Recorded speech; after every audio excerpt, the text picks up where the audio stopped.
Welcome to episode 9 दास्ताने करबला। हजरत कासिम मैदान में आते ही फरमाते हैं, ए फौजी अशकिया, मैं अली का पोता हूँ, अब्बास का भतीजा हूँ, हसन का बेटा हूँ, अगर कोई है तो मेरे मध्य मुकाबिला है। उमर बिन साद, शिमर और दूसरे कमांडर जोर जोर से हंसने लगे कि ये 13 साल बच्चा हमें ललकार रहा। हजरत कासिम मैदान में गए, 19 लोगों को मार गिराया। एक दफा आए, इमाम हुसैन से कहा, चचा, दुश्मनों का लश्कर बड़ा ही बुज़दिल है, अगर चंद कतरे पानी हलक से उतर गए तो मैं सारे ही काट के ले आऊंगा। लेकिन थोड़ी देर गुजरी, उमर बिन साद कहने लगा, अकेले अकेले जाओगे तो अली का पोता है, ये सबको मार देगा, इकट्ठे जाओ। एक 13 साल का बच्चा और हजारों की फौज ने मिलकर हमला किया। कोई सामने से हमला करता, कोई पीछे से हमला करता, कोई दाएं तरफ से तीर बरसाता, कोई बाएं तरफ से हमला करता, कोई नेज़े फेंकता। एक तीर जनाबे कासिम बिन हसन के सर पर लगा और आप घोड़े से नीचे गिर गए और आवाज दी, चचा हुसैन मेरी मदद फरमाए। तो जनाबे ज़ैनब हौसला करके आंसू समेट के कहने लगी,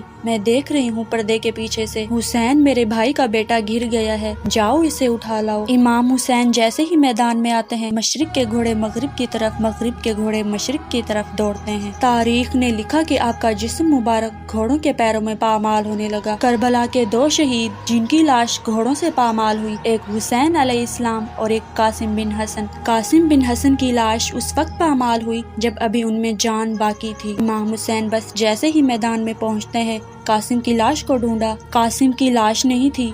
इमाम हुसैन ने शहजादे कासिम के टुकड़ों की गठड़ी बांधी और खैमों की तरफ लेकर बढ़ने लगे। और वहाँ बीबी उम्मे फरवा, शहजादे कासिम की वालिदा, खैमे में मुंतजिर थी। अनकरीब मेरे बेटे की लाश खैमे में आएगी। जैसे ही वहाँ इमाम हुसैन अलैहिस्सलाम आए, बीबी उम्मे फरवा ने पूछा, ए मेरे भाई, मेरे बच्चे की लाश कहाँ है? इमाम हुसैन ने गठड़ी को बीबी उम्मे फरवा के सामने रखा और खोला। बीबी सर को पीट के कहती है, ए मेरे गरीब कासिम, तुमने अपनी माँ का हक अदा कर दिया और मुझे बीबी फातिमा के सामने सुरखुरू कर दिया। बस जनाबे कासिम भी शहीद हो गए और एक अलग अंदाज में शहीद हुए। ओन और मोहम्मद की शहादत। तारीख ने लिखा है कि एक शहजादे की उम्र 11 साल और दूसरे शहजादे की उम्र 9 साल थी। 10 मुहर्रम की रात बीबी ज़ैनब ने अपने बच्चों को तलब किया और फरमाया, ए मेरे ओन और मोहम्मद, तुम ज़ैनब के बेटे हो और तुम्हारा मामू हुसैन फातिमा का बेटा है। तुम्हें कल अपने मामू के कदमों में कुर्बान होना है। मैंने और तुम्हारे बाबा ने तुम दोनों को इमाम हुसैन पर सदका कर दिया।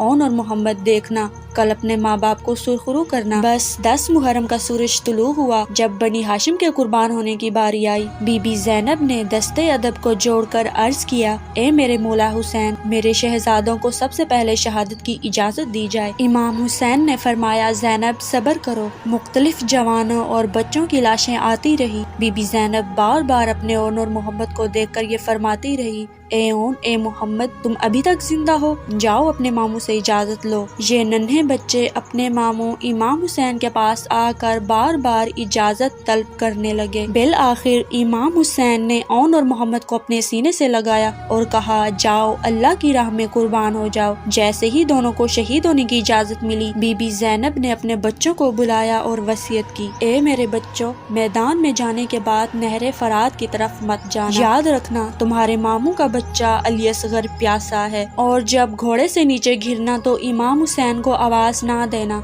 मेरा भाई हुसैन सुबह से लेकर अब तक लाशें उठा उठा कर थक गया है। याद रखना, मैंने और तुम्हारे बाबा ने तुम दोनों को हुसैन के कदमों पर सदका किया है। जैसे ही अली के नवासे मैदान में आए, फौज यजीद में कोहराम बर्पा हो गया। ऐसा लगा जैसे अली और जाफिर मैदान में उतर आए हैं। सैकड़ों यजीदों की फौज में बड़े बड़े बहादुरों को शिकस्त दी। जब यजीद की फौज ने देखा कि ये अली के नवासे हैं, ये जाफिर के पोते हैं, इनको कत्ल करना आसान नहीं। किसी ने कहा कि बीबियों के खेमों में आग लग गई, तुम अभी तक लड़ रहे हो। वो बच्चे जैसे ही खेमों की तरफ देखते हैं, इन जालिमों ने पीछे से वार कर दिया।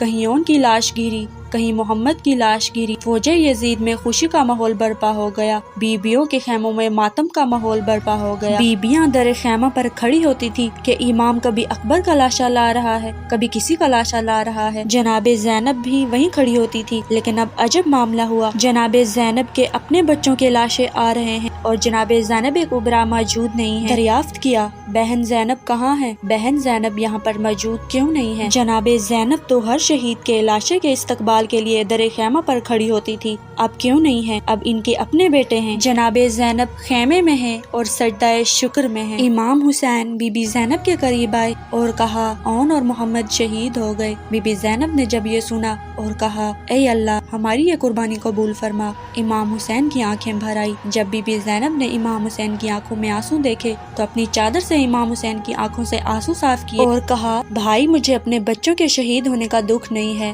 دکھ یہ ہے کہ آپ کی آنکھیں نم نہ ہوں، میرے ہزاروں بیٹے آپ کے قدموں پر قربان۔ مختصر یہ کہ جب یہ سارا کربلا کا واقعہ ختم ہونے لگا اور جب یزید نے رہائی کا اعلان کیا اور تمام تر شہداء کے سر ان کے وارثین کو واپس کیے گئے تو کہا گیا ان دو سروں کا کوئی وارث نہیں ہے۔ جناب اون اور محمد کے سر ان کا کوئی وارث نہیں ہے کیا؟ کہا کیسی باتیں کرتے ہیں، ان کی ماں زندہ ہے۔ اس لیے کہ اس وقت بھی جناب زینب نے اپنے بیٹوں پر گریہ نہیں کیا، صرف امام حسین علیہ السلام کا غم کیا۔